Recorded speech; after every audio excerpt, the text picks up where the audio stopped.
السلام علیکم۔ Shaukat Ali Chaudhry, secretary general Pakistan مزدور محاذ۔ اس وقت پورا پاکستان جو ہے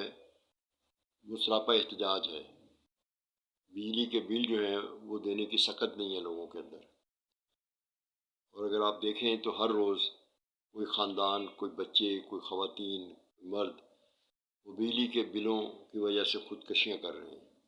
اور یہ سلسلہ بڑھتا چلا جا رہا ہے۔ ایک واقعہ ہری پور میں رونما ہوا تھا جس میں بجلی کے بل کے مسئلے پر جھگڑا ہوا، اور اس میں تقریباً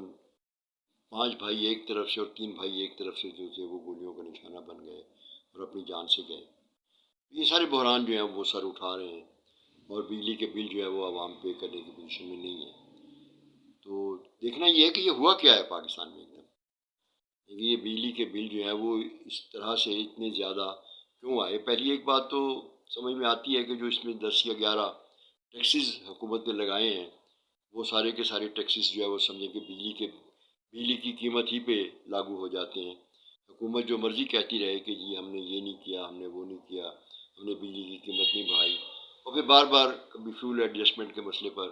کبھی پیٹرول کی قیمت بڑھنے کے وجہ سے، کبھی ڈالر کا ریٹ بڑھنے کی وجہ سے، پاکستانی کرنسی کی ڈی ویلیو ہونے کی وجہ سے یہ سارے مسائل جو ہیں یہ پیدا ہوتے ہیں، اور یہ پیدا ہو رہے ہیں۔ لیکن اصل مسئلہ شروع کہاں سے ہوا، اس کو دیکھنا پڑے گا۔ تو یہ مسئلہ شروع ہوتا ہے بین الاقوامی سطح کے اوپر، یہ جڑا ہوا ہے 1994 کے ساتھ،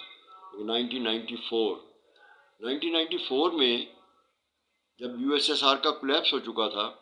اور دنیا پوری کی پوری جو تھی وہ کنٹرول میں آ گئی تھی، سرمایہ دارانہ جو ممالک تھے ان کے ہاتھ میں، اور خاص طور پہ امریکہ جو تھا، اور جو یورپ کے اس کے اتحادی تھے ان کے کنٹرول میں آ گئی تھی، تو وہ پالیسیاں چینج کی انہوں نے دنیا کی، اور اس میں پھر انہوں نے حکومتوں سے بہت سے اختیارات واپس لینے کی بات کی، کہ حکومتیں جو ہیں وہ بہت سے معاملات میں اپنا وہ نہ کریں، انویسٹمنٹ نہ کریں، کام نہ کریں، اور یہ سارے شعبے جو ہے پرائیویٹ سیکٹر کے حوالے کر دیے جائیں۔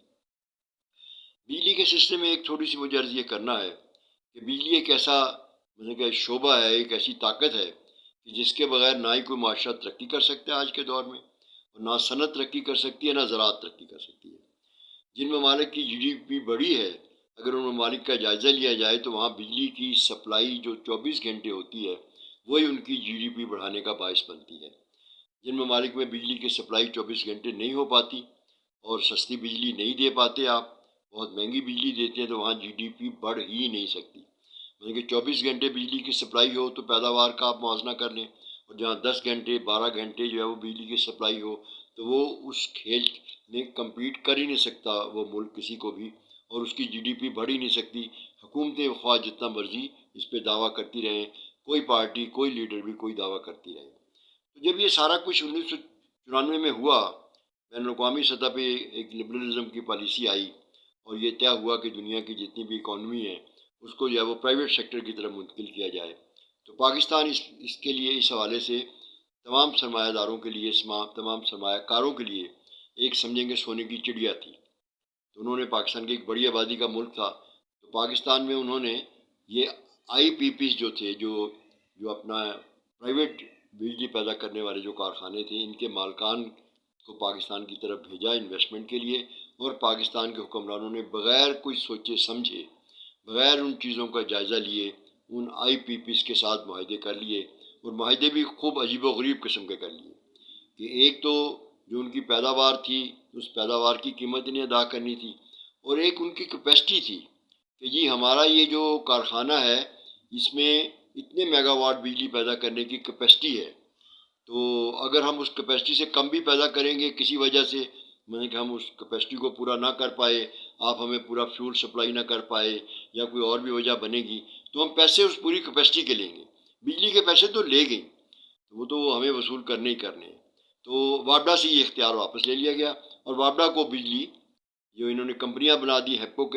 کے نام سے کمپنی بنا دی، اس طرح کوئی اور کمپنیاں بنا دی، جو وابڈا ان سے بجلی لے کر آگے لوگوں کو سپلائی کرنے کی ذمہ داری وابڈا کی طرف چلی گئی۔ اور وابڈا جو آئل جو اپنا بجلی پیدا کر رہی تھی پاکستان کے نیچرل ریسورسز کے ساتھ، ان کے ہائیڈرو میں خاص طور پہ جو وابڈا کی ایک اسپیشل سمجھنے کی صلاحیت تھی، وہ اس کی صلاحیت کم ہوتی گئی، اور یہ آہستہ آہستہ آہستہ یہ 58 کارخانے پاکستان میں لگ گئے، اور ان 58 کارخانوں نے آپ ایسے سمجھ لیں کہ پاکستان کی پوری اکانومی کو نچوڑ لیا۔ آپ کے پاس بتدریج بجلی کی کمی ہوتی چلی گئی، آپ کے کارخانے بند ہوتے چلے گئے، آپ کی پروڈکشن ریٹ بڑھتا چلا گیا، آپ کی بے روزگاری بڑھتی چلی گئی، اور ان کے اوپر جو بجلی کے بل جو تھے ان کی قیمت جو تھی وہ بڑھتی چلی گئی۔ اور وہ کرتے کرتے نوبت یہاں تک آ گئی کہ اب حکومت کبھی کسی قسم کا ٹیکس لگا کے، کبھی کوئی ٹیکس لگا کے، کبھی کچھ کر کے اب اس تمام تر معاملات کو کنٹرول کرنے کی کوشش کر رہی ہے کہ کسی طرح اس کو میٹ کر لیں ہم، جو کہ امپاسبل ہے۔ ایک تو ہماری ایڈمنسٹریشن کی نالائکیاں ہیں، یعنی کہ ہمارا جو جتنا بھی ایڈمنسٹریشن کا جتنا بھی اب تک کا جو ثابت کیا انہوں نے کہ ان میں کوئی صلاحیت اس ملک کو چلانے کی ثابت ہوئی نہیں،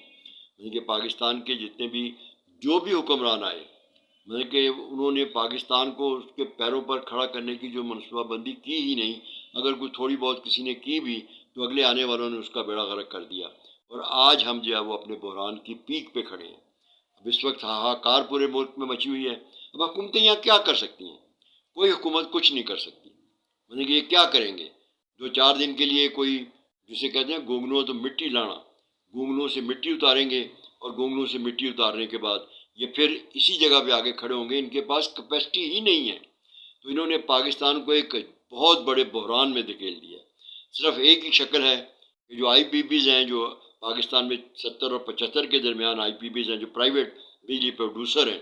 ان سے جان چھڑائی جائے۔